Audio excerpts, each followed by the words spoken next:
Good morning, ladies and gentlemen. My name is Maria Robles, and I serve as the Acting Secretary General of AMIC. That's the acronym of Asian Media, Information and Communication Center, based at the Wee Kim Wee School of Communication, NTU. We are the co-organizer and project manager of this event. I'm very happy to be your Master of Ceremonies for our two-day event. We are pleased to have all of you today for the opening day of iNet Singapore 2012, the social internet solomo for social, local, mobile. This conference is, of course, being brought to you by the Internet Society. Let's begin our day one with a warm welcome coming from a man who wears many hats. And I hope I don't miss any. He's the president of the Internet Society of Singapore, the chairman of the board of directors of AMIC, and director of the Singapore Internet Research Center. Please welcome Professor Ang Peng Hua. Okay, thank you. We call it Chi-Chi, so thank you, Chi-Chi. Very good morning to all of you Okay, thank you. Yeah, good morning, all of you. Glad to see so many of you here. I thought I should begin by telling a bit about what we are doing, what ISOC's about, and then seeing some people around here as well. ISOC has very fond memories for me because my first conference was at this internet conference. It was in Hawaii, and I presented a paper that was well received, got published, and unusual for academic paper. I even got paid some money for it. It was my claim to fame for about 15 minutes because it was about censorship in Singapore on the internet. And the first, report of this, numbers and figures, so that went well. And after that, I've been attending the iNet meetings regularly. We call it iNet, and you meet a lot of people who are pioneers on the internet. You meet people who really invented the devices, people who were quoted, John Postel, John Gilmore. John Gilmore is the guy who said that the internet will rule around censorship. Meet Windsurf regularly. And even in our room here, I would say there's some pioneers that some of you may not know. At the back, the ever modest Tan Tin Wee. Can you please stand up? Cannot not stand up. Yes.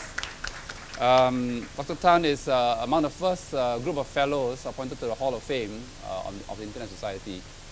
Among other things, he invented, although he's a Chinese boy from ACS, ACS is known for having very bad second language command. Okay, he invented basically the Tamil script. A Chinese boy invented Tamil script. Okay, and he actually helped to lead the Tamil internet online. Another person who is also played a part was Arun. Arun, please stand up. It's a surprise to you. Arun Mahishnan. I know, yeah. Also played the role on the Tamil internet.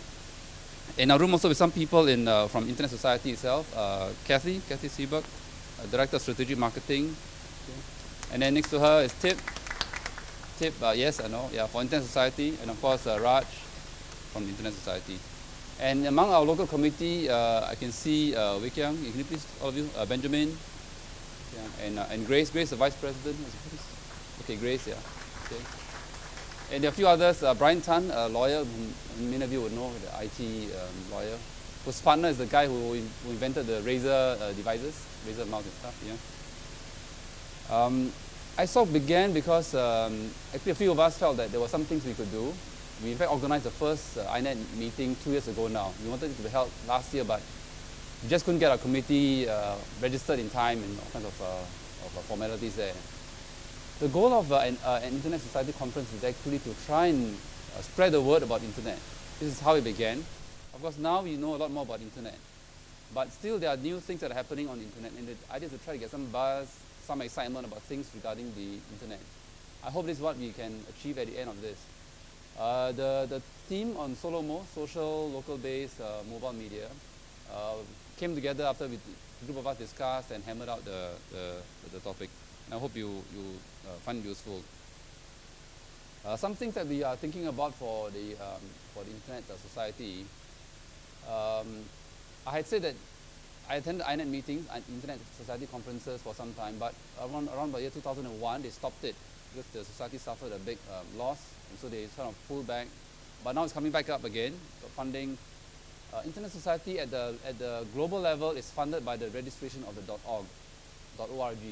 So about $5 or so, I'm not sure the exact number, but $5 or so goes to the society at the international level. Local level, we are funded by our registrations, so what you pay for goes to that, and some contributions, and then when we get events like this, we try and raise some sponsorship as well. We try and keep the cost low.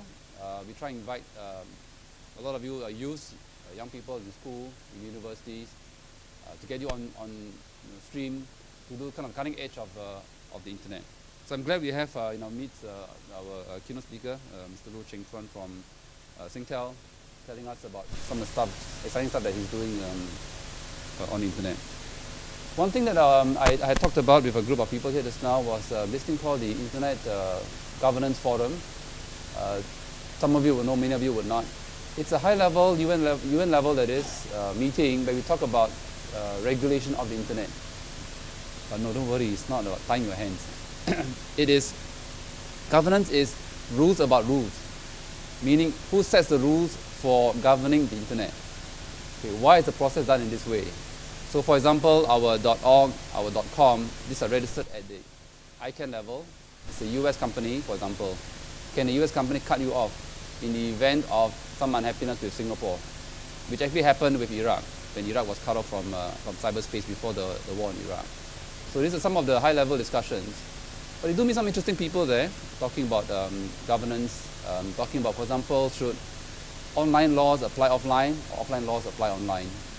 So some interesting things. We're thinking maybe having a little group going to Bali. The next meeting is in Bali. I've been involved with the Internet Governance Forum, so we could do some of that. So we'll watch out for some notices about that. We also hold activities, try and hold activities on a regular basis every 2 months or so. A bunch of activities we've held have been on IPv6.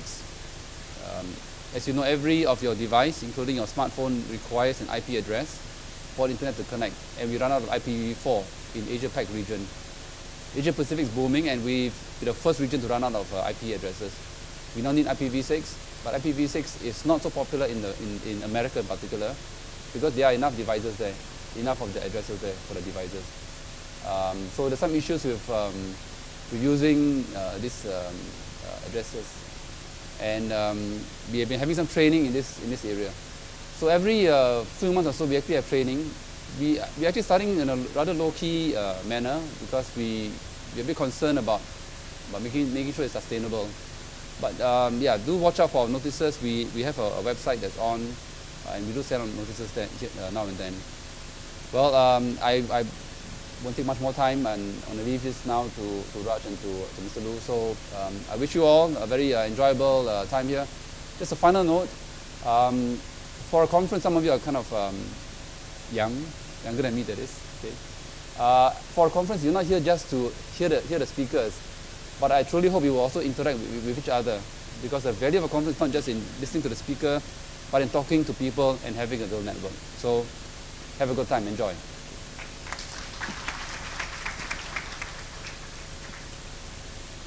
Thank you, Penghua. And that is precisely the reason why, if you notice in your programs, we have networking sessions between the actual sessions, 15 to 20 minutes, and that will give you a lot of time to move around and circulate and network with your co-participants in the conference. Next to give us a talk is the Regional Director of the Asia Pacific Regional Bureau of the Internet Society. Please welcome Mr. Rajneesh Singh.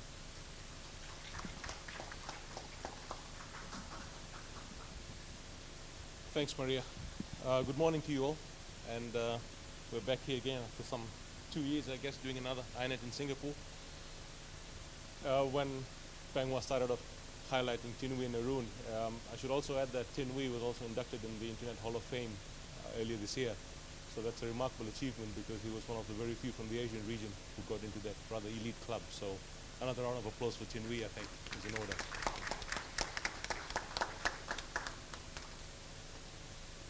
You know, it's the Internet Society itself is celebrating its 20th anniversary this year. So we have been around for 20 years now, and it's remarkable to see how the internet itself has developed in the last 20 years. You know, things like voice over IP didn't really exist. Skype was unheard of. Facebook, you know, no one could even think of a name like Facebook. Facebook, how do you come up with that name 20 years ago? But today, you know, they say Facebook's the largest country in the world, so that, I guess, tells you something about how the whole world has evolved. In terms of the Internet Society itself, I'd just like to say that last year we established our regional, Asia-Pacific regional office here in Singapore. And since then, we've been investing heavily, not only into Singapore, but into the Asia-Pacific region. And you'll see some of that with some of the activities we've done with supporting some of the programs that IDA does, as well as ITSC, and of course our local chapter that Penghua heads. Next year we intend to continue that. We've got a whole bunch of plans in place, and we're working to ensuring that we not only bring ISOC and ISOC-related activities into Singapore, but into the larger Asia-Pacific region as well. You know, I mentioned it's amazing how the internet itself has evolved over time. I remember the good old days. So I started off life as an engineer, working on what you would call telecom systems today. And the telecom systems are what actually ran the internet in the old days. So they do today, but I think there's been a big shift in, or a paradigm shift if you like, on what a telco is and what an internet service provider is and where they meet and where they diverge. I think there's less of divergence, but more of convergence. The topic for this conference in particular is solomo, which is interesting in itself because it basically marries three different areas, if you like: social networks, location-based sensing, if you like, and of course the mobile platform. Just earlier this week I was in a meeting and it was interesting. There was this gentleman who I was meeting and his phone rang, so he answered his phone. And he looked at me first and he said, you know, is it okay if I answer this one? I said, it's fine. So he takes out his phone and he answers it. And how does he answer his phone? His phone's about that size and he's speaking like this. So I couldn't help but laugh. And you know, he gave me a very quizzical look as he was speaking on the phone. And after it finished, I said, you know, the reason I laughed was not because you were answering the phone while we were having a meeting, that's fine. But the reason I laughed was my first phone, or my first mobile phone, was a Motorola brick. Anyone remember that? And that was pretty much the same, except it wasn't this flat, it was also about this thick, so you had to sort of hold it like this, like literally like a brick. But, and then of course, as technology evolved, people started having this idea about, oh, I need a smaller phone. I remember going on a trip to Taipei, on a business trip, and I specifically went to look for the smallest mobile phone I could buy. And of course, I went to these trade shows, and then I used to say, I'd like that one there. And they said, oh, it's a production run sample, and how much would you like to buy? I said, oh, maybe I can take 500,000 pieces of you. Of course, I had no intention to buy 500,000 pieces. The reason, so they wouldn't sell me a sample unless I gave them some indication of how much I would buy of that. So this was in the early 2000s. But, you know, the point is, I went looking for the smallest mobile phone I could find. You know, we wanted it to be smaller, lighter. But I think end of last year and this year, we've had a shift again. People have started going the other way again. They want bigger phones. You see the Samsung Note, for example. You know, widescreen, big screen. So, you know, we seem to be, you know, they say history repeats itself, and I think it's coming back, although just a little bit slimmer. Tablet devices and the mobile platform itself, of course, have had a profound impact on how we use the internet. Broadband on the move, I think, pretty much is what we aspire to, particularly in Singapore, as well as some of the other more developed economies in the region and globally itself. The way we access the internet has also changed quite drastically. You know, there are still developing countries, of course, where access is a big issue. But if you look at the more developed markets, you know, it's tablets, it's smartphones, it's mobile. Mobile is where all the action is. And I think even for the developing world, mobile itself is a great opportunity. It allows them to leapfrog various technology cycles, but not only that, you know, a tablet is so much more easier to interact with. For example, I have a son who turns 5 in February next year. I bought him a tablet when we moved to Singapore at the end of last year. He can now use that tablet much better than my wife can. He also has the habit of taking my wife's tablet and changing her wallpapers and her home screen and a few other things. Of course, if you ask him, what is it that you're doing, he'll just give you a quizzical look and say, I'm just using the tablet. But my wife doesn't know how to change the wallpapers back. One day he disabled her printer. So, you know, it's amazing how quickly and how intuitive the platform has become for a little kid to know what to do with it.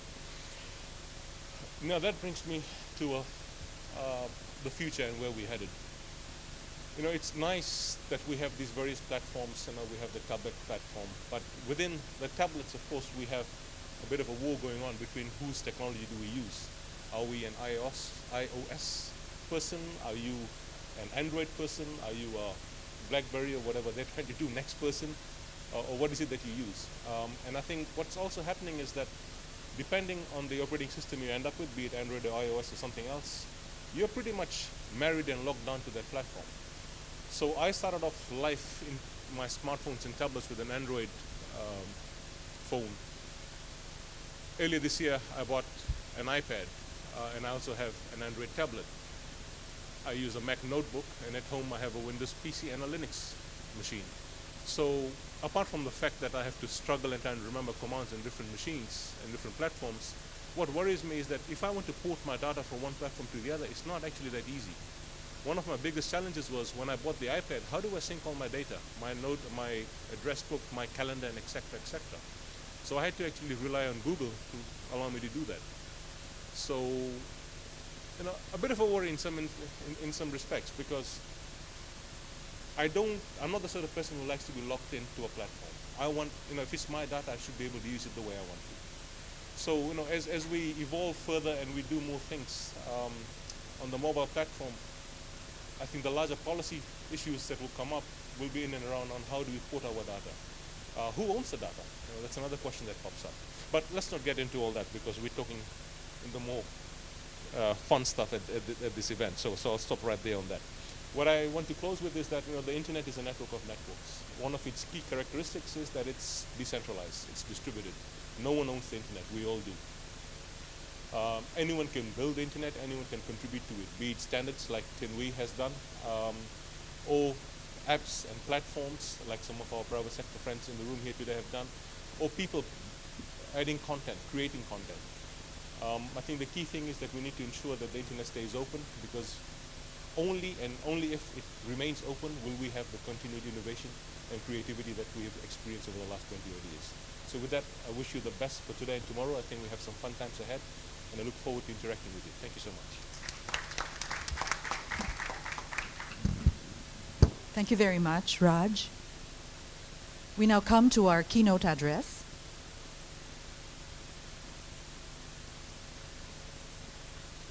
I am pleased to introduce to you our keynote speaker, who is the head of Local Life Group Digital Life in Singtel. He's going to deliver the keynote address with a provocative title, 10 Shocking Truths About the Digital Business, What I Learned from Silicon Valley. Please welcome Mr. Lu Cheng Chuan.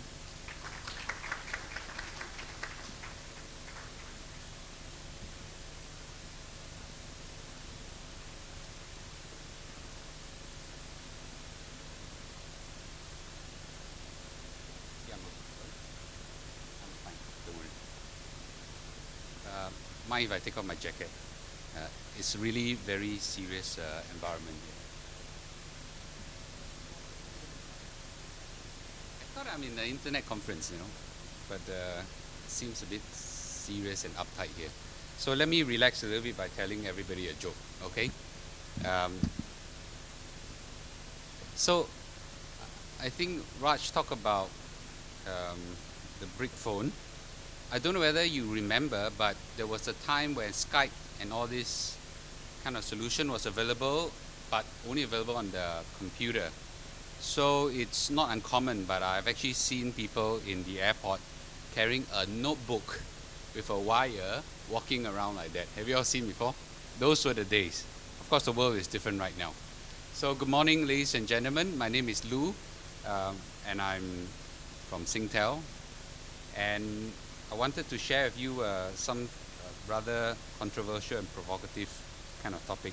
So when Grace approached me some time back and asked me to talk about something on solomo, I thought that it's good to give something more provocative. So I actually came out with this topic.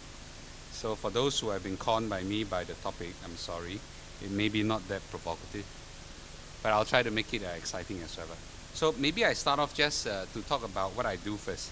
So in Singtel, I actually was the last 5 years. I've been in Singtel for many years.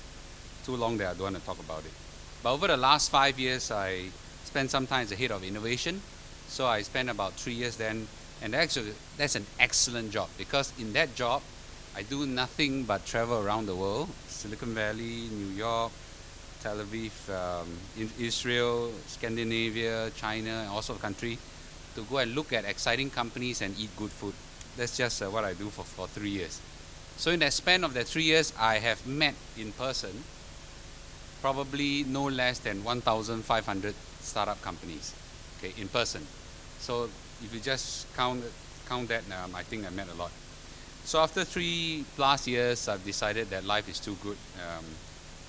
So I wanted to really know, instead of watching how startup and exciting companies do it, I wanted to actually go to where the root and where the engine of innovation is across the world.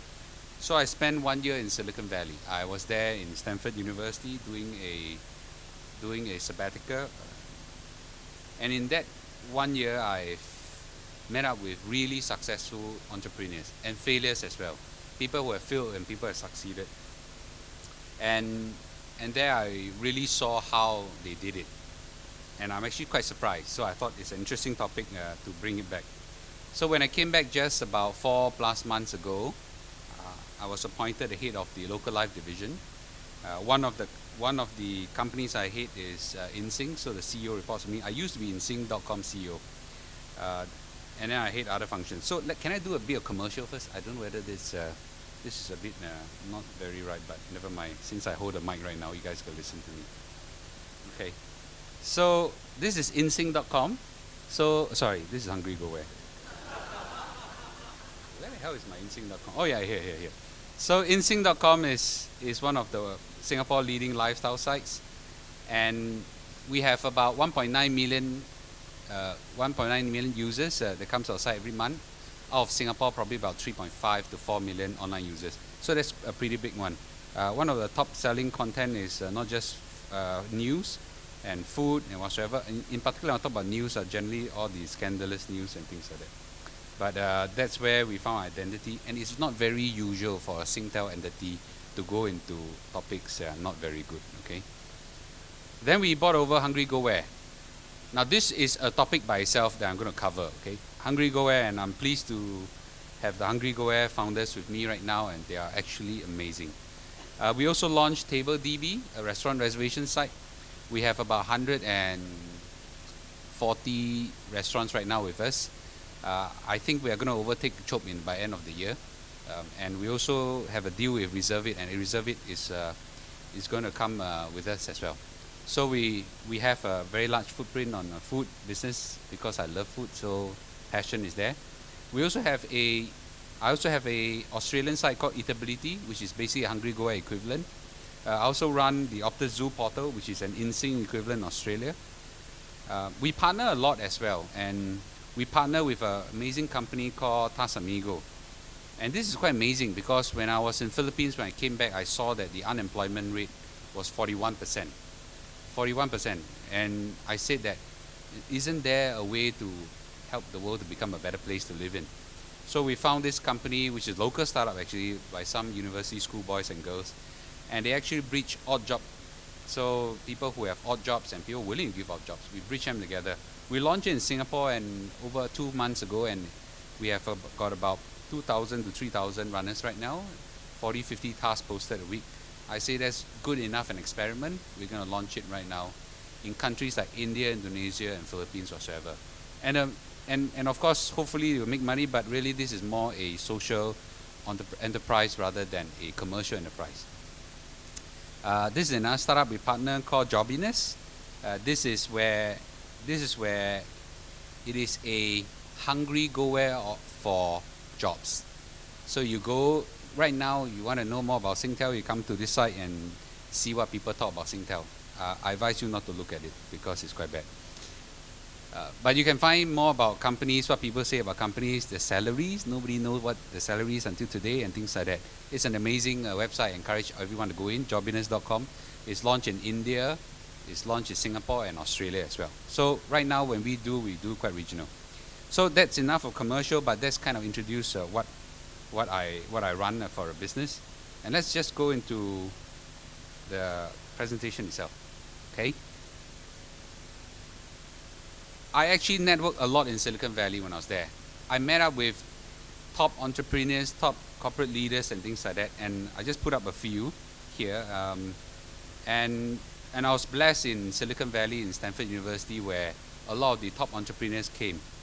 I have a privilege of meeting, for example, by the way, these are 1, 2, 3, 4, 5, 6 or so photos.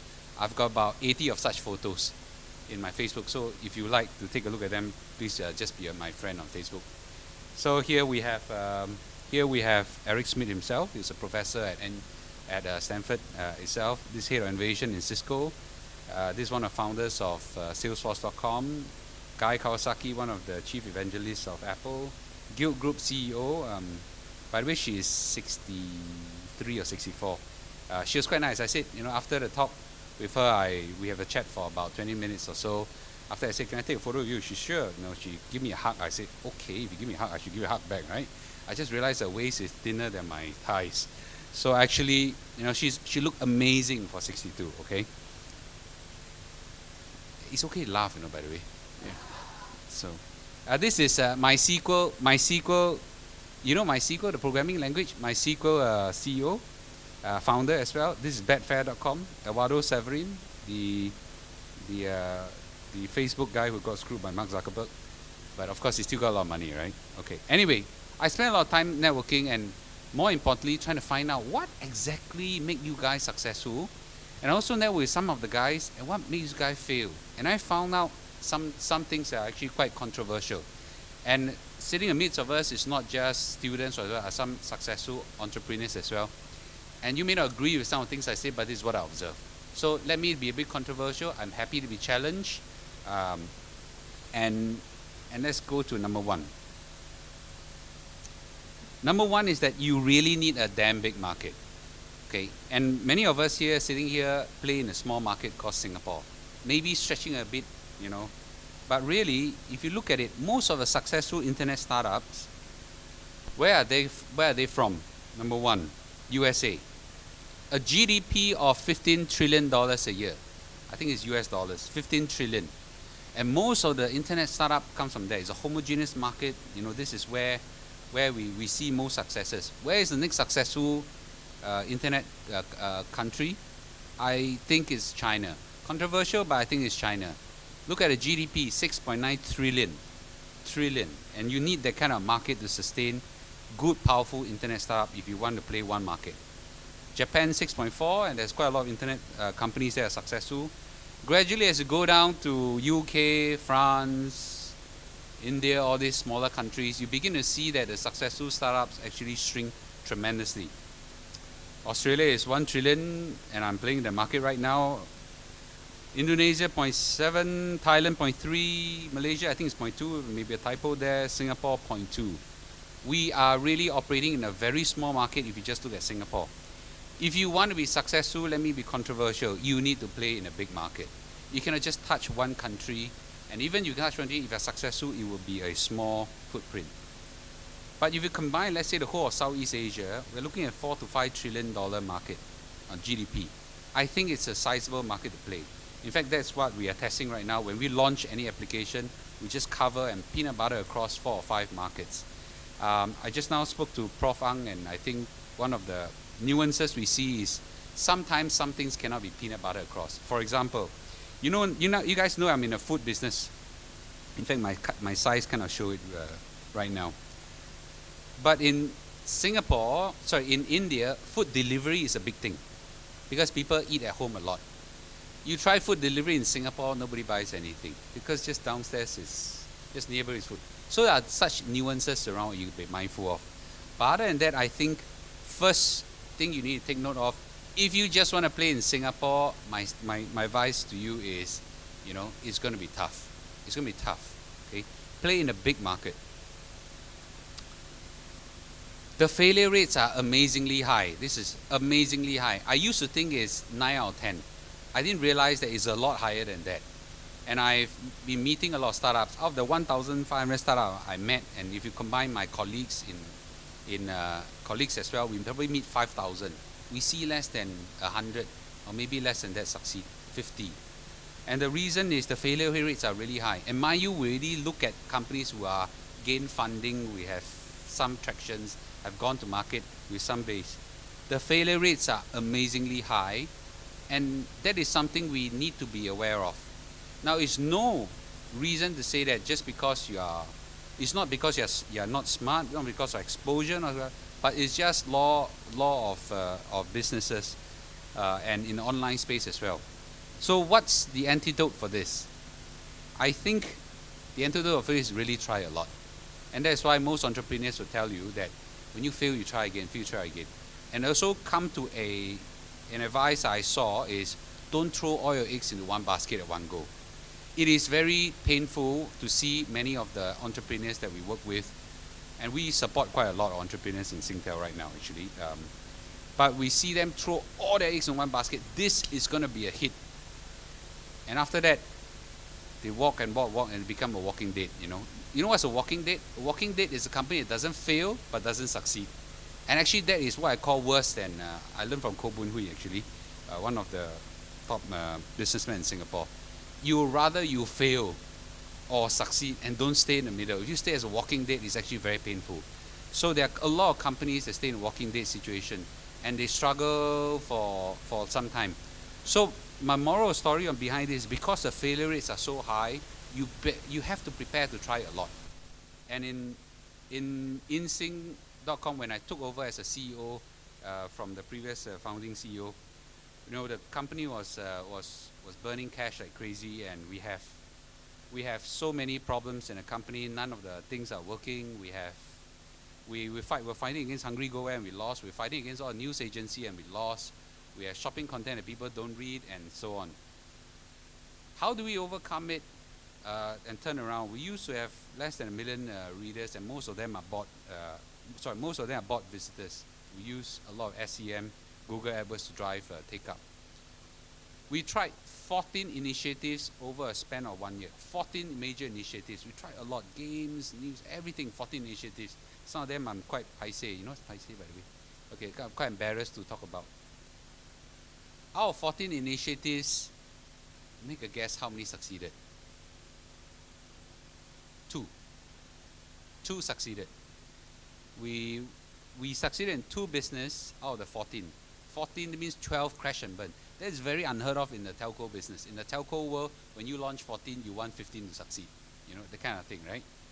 But in the online space, we realized that you fail a lot. So we failed in 12 of them. But there are 2 that took off, turned InSync around. Today, I'm very proud to say that InSync is running in a very good shape. In fact, it's so much that we actually have the ability to buy Hungry Go Where and things like that.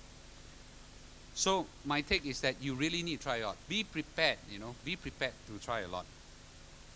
The next topic I'm going to talk about is this. Fortunately for some of us, or unfortunately for some of us, Goliath don't usually win. You know the story of David and Goliath? Most of you know, right? David wins Goliath. Goliath is super tall, David is super short. In fact, the picture is doing this thing injustice, because if you read the book, I think you talk about David more as a boy actually, or young youth. This one Goliath, this Goliath looks like a lion, and this David looks like he's Arnold Schwarzenegger in his prime. But the truth is that, fortunately or unfortunately for some of us, depending where you sit, Goliath, big companies don't normally win in this space. And I really want to highlight this thing. Whoops. Is there a time up or something like that?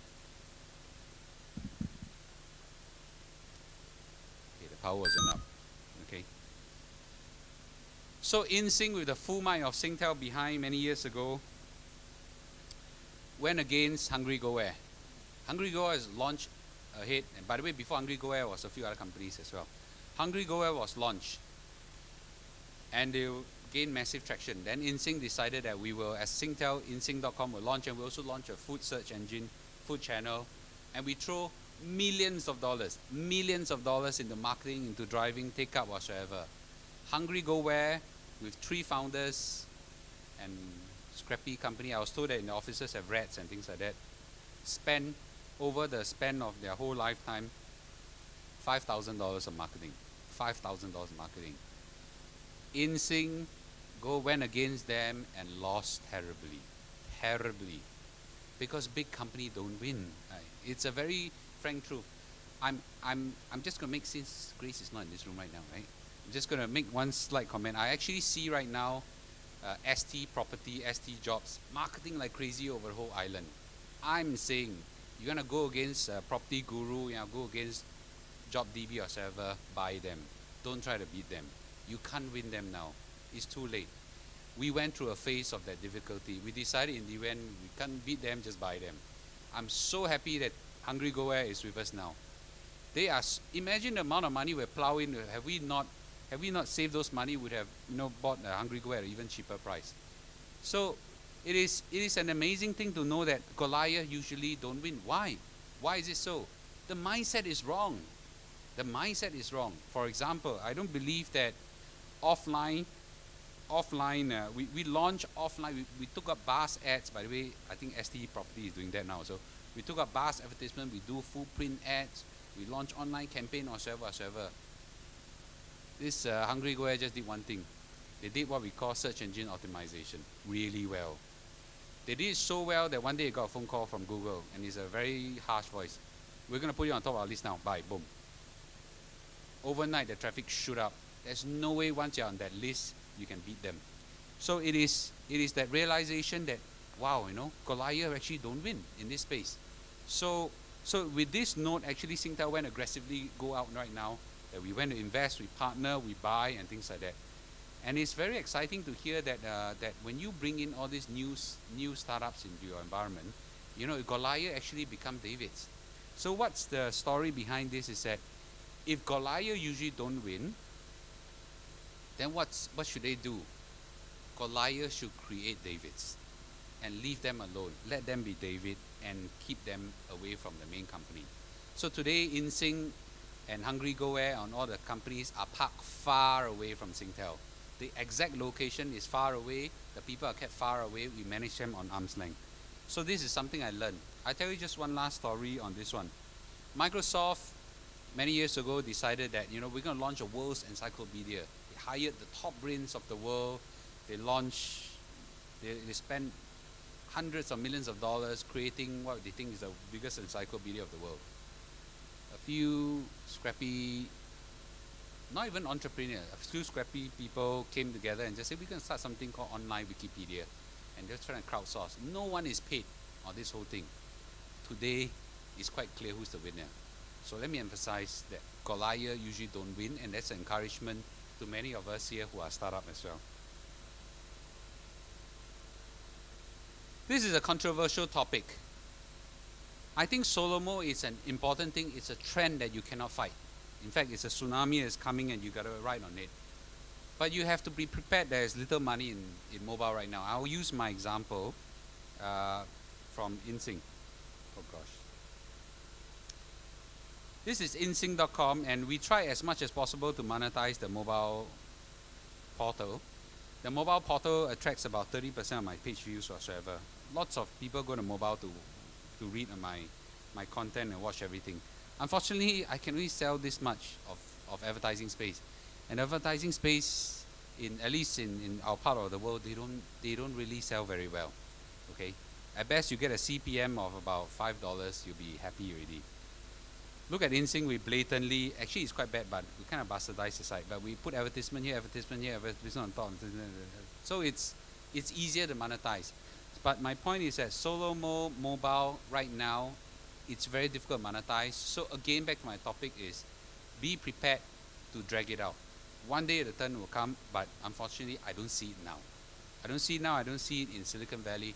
I certainly don't see it in Asia in a big way. There's an eerie silence and a dismay whenever I talk about this topic.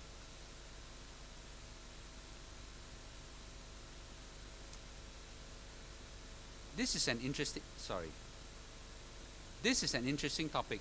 The next truth I want to say is that sexy don't sell. Alright, sexy generally don't sell. The only product that I know is really sexy and sell very well is Apple. And I attribute it more to Steve Jobs and his amazement. But I don't see that as a common thing. I want to use this example. On the left hand side there is this thing called, I actually put up two companies. One is this company called OnLive. Who have heard of this company called OnLive? No? OnLive actually help you stream console games onto the TV without a console. So it enables you to have console games without console. OnLive is very amazing. When it's launched in Silicon Valley and in US, the whole world was crazy about it. And even Singapore tried to partner, and Singtel tried to partner them. And we did launch an equivalent of partnering another Israeli company. The whole thing was so amazing in terms of having no setup boxes and you can play all your Counter-Strike and things like that. No, not some Counter-Strike, some of those console games. The whole idea crash and burn, okay? Because while it's sexy, it's so high-tech that people find it difficult to connect and things like that. The other one is this company called Cool Iris. Who have heard of Cool Iris? No? Cool Iris is a company which is quite amazing. Their user interface is a photo wall. Chances are you see photo walls, or photo walls means a wall of photos, and then it comes in, whenever you click, it comes in at an angle and bounce off to you. Well, everybody saw it like, this must be the amazing user interface of tomorrow. Again, it's so exciting, and then suddenly people realize that it actually gives you, as the screen gets larger, it gives you more motion sickness. Especially the ladies get motion sickness more than the guys. And we didn't, the whole was surprised at this thing. So sometimes sexy don't sell. A lot of times it's the darn simple things that sells. I'll give you an example. I met up with this company called Tiny Prints. Who have heard of Tiny Prints? It's a US based company. Tiny Prints. Good. Tiny Prints make a very simple concept. The minute I say, you understand what is it. They make baby announcement cards. How simple the idea could be, right? Baby announcement cards. You have a baby, you go to this online key and few things, and you get announcement cards. The company was a scrappy startup for 3 years. The two founders I know is Ed Han and Laura Chin. Actually, they are actually Asian Americans.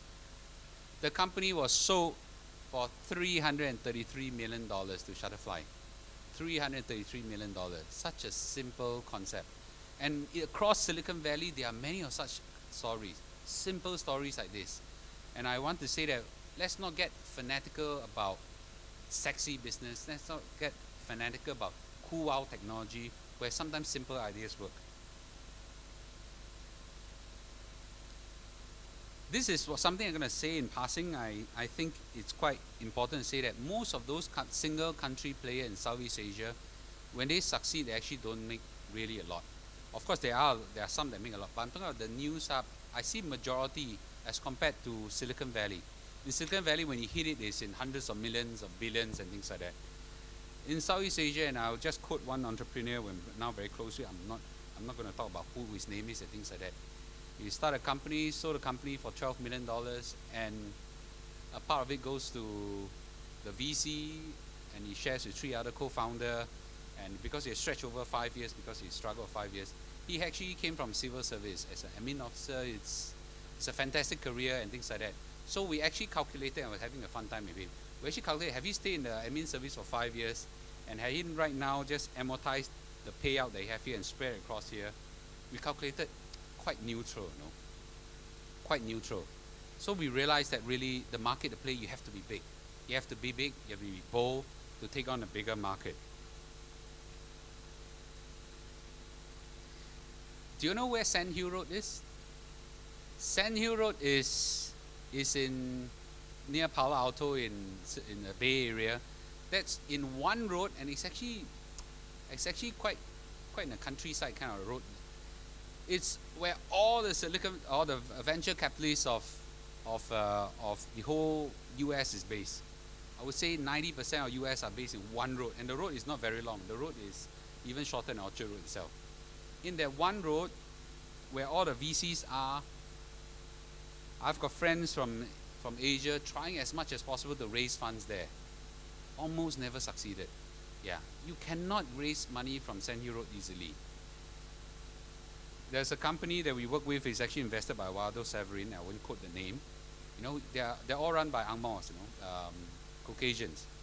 And there are US based, US people they're running here. Amazing technology. They did have a lot of traction in Asia. Try to raise money there. I thought with the name of Eduardo Severin you will get something, right? They raise not a cent. Not a cent. And they have a lot of traction in Asia. So bottom line is that don't expect VC money to come from US easily. There are just very few. There are VCs in Singapore, there are funds in Singapore, there are entrepreneurs and angel investors in Singapore. But really I'm trying to say is that, do not expect the huge kind of payout the kind of payout you will see unless you want to go to US itself.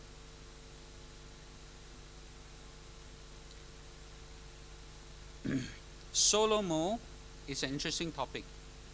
And I think that Solomo is the way to overcome some of the barriers that we have. It will become earth shakers because these apps are generally cheaper to develop. Viber. Who have heard of Viber recently? Oh, that's a lot. I met up with Viber CEO 2.5 years ago or something like that when he just launched in Israel. We're in a little cafe. He's 20 odd years old. His name is Talmon. It's about, at that point in time, Viber has 500,000 users. By the way, this is an embarrassing story of how Goliath usually don't win. So we say we want to work with you. He wanted to work with us. When I brought Viber to Singtel, everybody said, this kind of thing will cannibalize us. Let's try to kill them and things like that. Oh, you're mine. So anyway, today Viber is, I don't know, hundreds of millions of users. But you know how easy is it to develop such a solution? It is so done easy, right? You know what he said? Very simple. You look at how iPhone dial, and then you copy it. Behind it, you just put a switch, make sure VIP works, send an SMS to authenticate, that's it. That's it. How much do you take to develop? You say, I don't need funding. It's so cheap to develop this. That's all it takes. Of course, Viber didn't realize that they'd be so successful because the single cost that's killing them right now is the SMS blast to authenticate. That's all.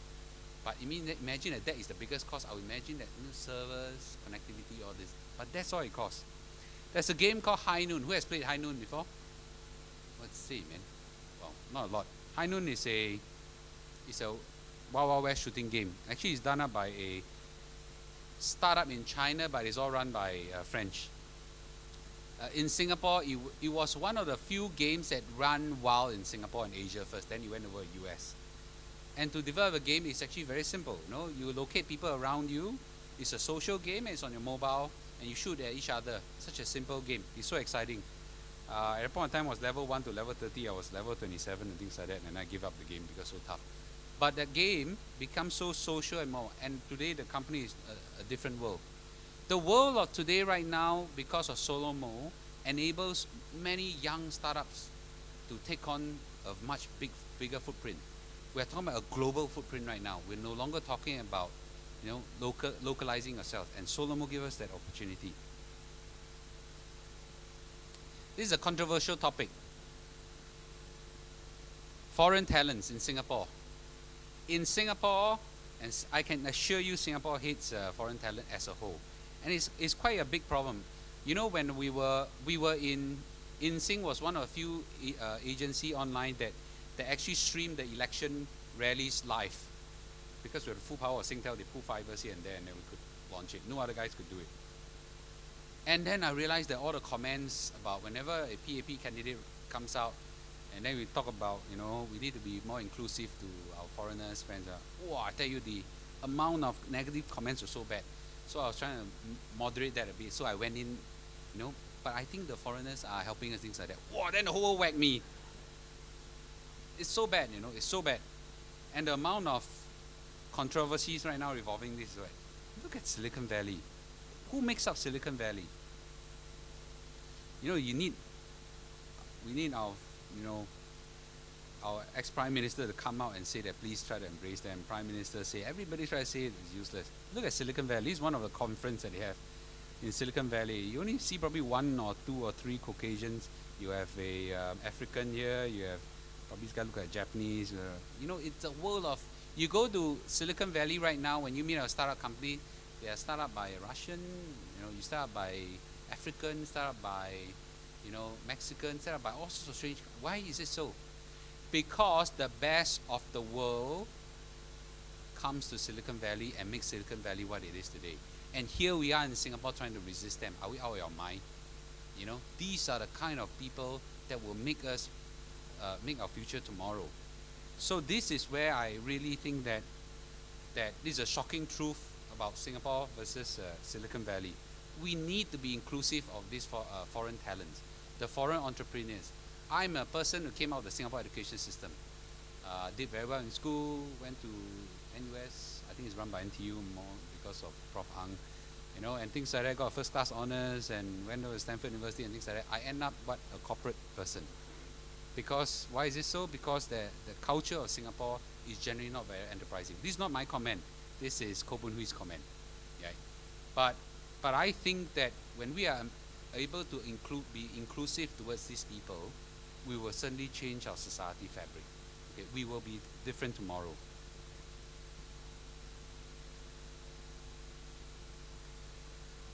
I think in the next truth is that since we are all in Asia, solomo matters to Asia a lot. Why is it so? Look at these numbers.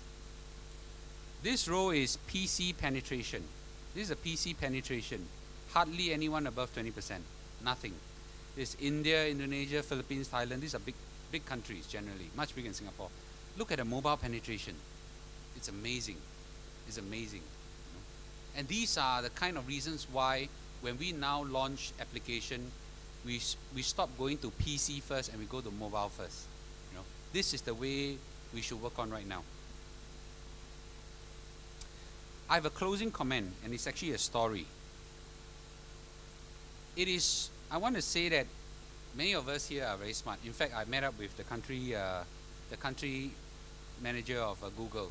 He says that in Google, he has a staff about 200 or 300 people, I can't remember the number. He said less than 15% are from Singapore. It's Google Singapore. Okay. And why is it so? He said that they look for 3 or 4 criteria. Number 1, brains. Singapore, no problem. Very academic, ever analyze everything to death and things like that. Singaporeans, no problem. Fantastic NTU, NUS and things like that, comes out with the top brains. But however, you know, they then look at other factors. Have you done something extraordinary before?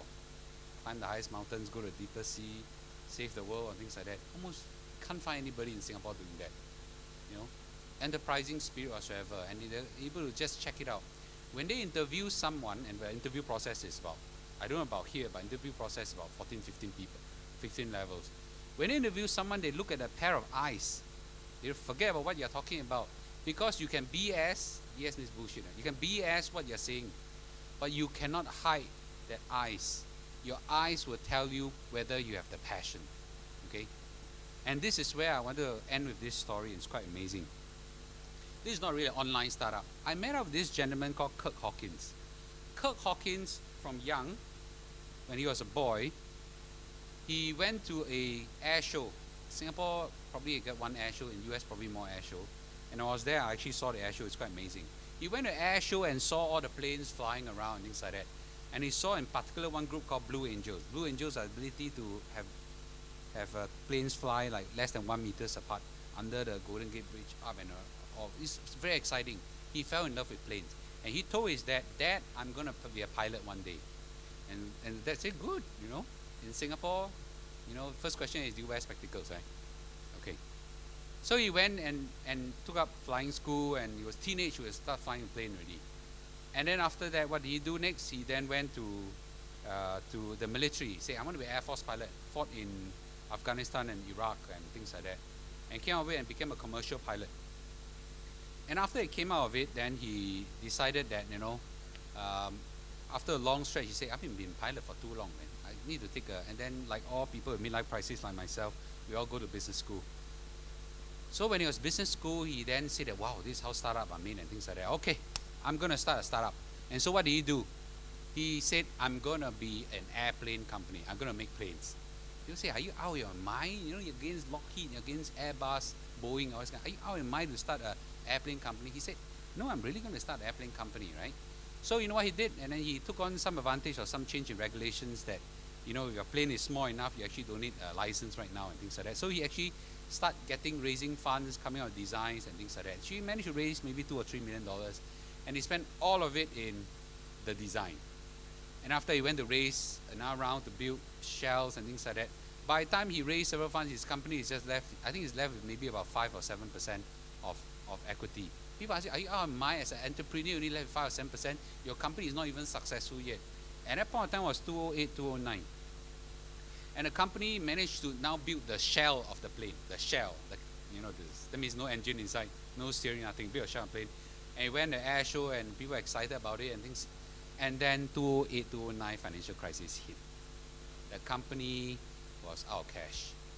So he came and gave a talk at that point of time until then. Then he asked us, what should we do? Of course, Lou being the smart Alex, because sometimes they invite entrepreneurs who actually fail, so we don't know whether it's a fail or success one, right? So Lou, the smart Alex, actually said, I think you should close down the company already, right? It doesn't make sense, Who are there to fly a plane? Now, let's have a raise of hands. Who's there to fly his plane? Nobody there to raise fly a plane because, and what if you crash? What if you burn and things like that? And then, by the way, you left it. Then I rallied the whole class against him and things like that. So after that, he was smiling and things like that. And then he said, let me show you a video. And that's where things become a bit interesting. Now, I want to show you the video. The plane was called Icon A5.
So Kirk Hawkins made one of the world's first sleek, sexy looking single man plane that's amphibious, and he sold a few thousands of them and during that period of time when he was out of cash, they went through hell trying to build this one, hell. And they took out odd jobs, nobody took a salary in his company, and all of them did it. And I asked him, so the minute when he showed this video, then you see Lou, the smart Alexa, raising, how do you manage to do it? How much you sell? Can I buy one? And things like that kind of thing, right? So it's so embarrassing. $189,000, many of us here can buy one. It's cheaper than some of our cars here in Singapore. And really, at the end of it, is just one word, passion. Passion. What will make us successful in Solomo is not about cash. It's not about the idea. It's not about the thing you have in between your ears and your eyes. It's really the glow that you see from people's eyes and the heart that burns. What's going to make a difference, whether we make it or not, is going to be this thing called passion. And I saw really a lot of that in Silicon Valley. Thank you.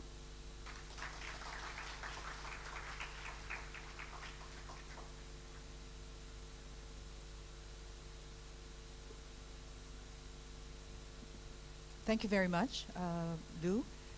I think we have time for a couple of questions if any one of you would like to engage our keynote speaker. But while you're trying to compose your questions and plan what you want to comment on in that speech, the keynote address that we just heard, let me just make a couple of announcements that we will have to adjust our timing a little bit today. We will have to eat up on a few minutes into lunch, but I'll give that to you later on before we break up. Any questions? Comments? Yes, please. Right, thank you, sir. Thanks. Madan from Bangalore. You mentioned mostly acquisition of apps and content kind of companies. What are your thoughts on acquisition of infrastructure companies? Internet, IPv6, that kind of stuff. To be frank with you, those companies are companies, at least right now, Singtel, do not see as a growth engine, but we think as an enabler. And these are something that generally we don't need to acquire. You call a tender, and 50 companies will line up and things like that. There is a bit of difference in such companies. In such companies, normally it's normally what we call a pool. People will normally come to you. In the internet companies that we have seen so far, you have to court. So it's where the Singtel humble himself and go and knock at people's doors and say, would you want to work with us? So most of the case of such companies, we actually knock on the doors. Yeah, so we actually don't see the infrastructure type companies as a need for an M&A. Does that answer the question, sir? Thank you. Yes, sir. Thank you very much. Wonderful speech. I could not agree with you more. The spark in the eyes of people, young people especially, is something that you got spot on, and I fully agree with you. The saddest thing is probably seeing the spark disappear from the young people that we train and put through our education system, and I couldn't agree more with my good friend Derek Keong, who's somewhere here. See, he was here a few moments ago, and he complained to me why I want to take my child out of Singapore education system is because it destroys the spark in the eyes of our young people. And so I'm really like to further endorse the point that your last statement that you make about the passion that is in the eyes of our young people, and that we should take every step necessary to ensure that that doesn't happen, continue to happen, and that that we take steps to loosen up the environment in such a way that our young people will continue to embark on wonderful, crazy ideas sometimes, and really make things happen with a passion in their heart. So I really like to hope that you will continue to pass this message on, especially to people in Singtel. As a shareholder, I'm very pleased to see that Singtel is taking all these steps to make sure that an organization which originally took a lot of steps to prevent the growth of the internet in Singapore has finally made a U-turn and made that transformation. So congratulations, and keep working hard for shareholders, many of whom are in the audience. Thank you very much. Thank you. The share price is 316 today or something like that. Yeah, I Let's noticed. go ahead and buy some more. I just want to maybe emphasize that a little bit. That and this is about the Singapore education system. I think it's self-critic. I'm an output of it. I consider myself a good output of it, but that turned bad at the end. This is where we start most of the time, and our education system forces us to go this way and reach the top. You force feed like crazy. My kids, my kids are quite average students. I have 3 kids right now, 11, 9, and 8. They went over to US and became geniuses. Came back, they failed all their subjects. Oh, it's so painful. So we again throw money at the problem, support them with tuition teachers and things like that, and they finally caught up a little bit. It was very painful. The last 4 months was nightmarish for me. What I wanted to say was that if this is the starting point, this is the ending point, most of the US schools, they start this way, very lousy and gradually reach up. You know what's the amazing thing? When I worked there, when I was socialized there and things, I meet up people, I find that their education system, in the end, we all reach at the same point. Then if that's the case, why do we need to force feed people this way? Why don't we let them take the easy way and enjoy the education system? So something is wrong. When I came back, I was all the while in the board of my junior college, and then when I raised this point, they immediately made me the chairman of my college. So I really think that this is a serious matter. I don't know how am I going to influence the change. By the time I influence the change, it's probably too late. My kid is probably beyond the school mark already. But this is a serious matter, and for some of our students here, I think there's some of them here, keep a healthy abreast of what's happening out there in the world, and learn to keep the good and reject the bad. Okay.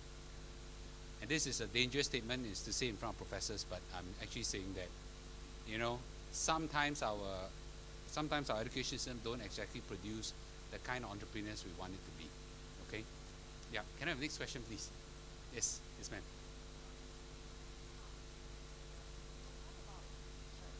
Eileen from Zena Asia. When you talk about Singapore's entrepreneur golden boy, I think you probably think about creative technology. creative technology. You seem puzzled, but you've heard them, right? Of course. I think we can't deny that they're going through a very rough patch. Now, if you were Simon Hu, what would you do to fix that company right now in this solomo kind of agent era? That's a tough question to talk about. I don't know the cash position of the company, but if I were Simon Hu and the last time I was at Creative, I actually see a huge space in Jurong East. There's a lot of empty space. First of all, quickly downsize your business to the core or what it is now. Generate as much cash as possible in Singapore. Unfortunately, real estate space in Singapore is valued a lot. And go ahead and acquire companies that are very exciting and adjacent to yours. I would encourage people not to touch the hardware space where they are in right now. Hardware, you cannot beat the Americans, you cannot beat the Japanese, you cannot beat the Koreans, worst of all, you cannot beat the Chinese. It's very tough. They have the best designers, they have best UI, user interface designers, user experience designers, they have cash and they have geniuses, and then we try to do everything out here. I think it's very tough. But again, this is just my opinion. I would go into application space, software space, online space, where I think the failure rates, while is low, but their company is well funded to be able to take on at least 100 failures on that. Yeah. So that's my opinion. Okay. All right. Thank you, ladies and gentlemen. Thank you. Thank you, Lou, for the marvelous speech, of course, and for the great comments during our Q&A.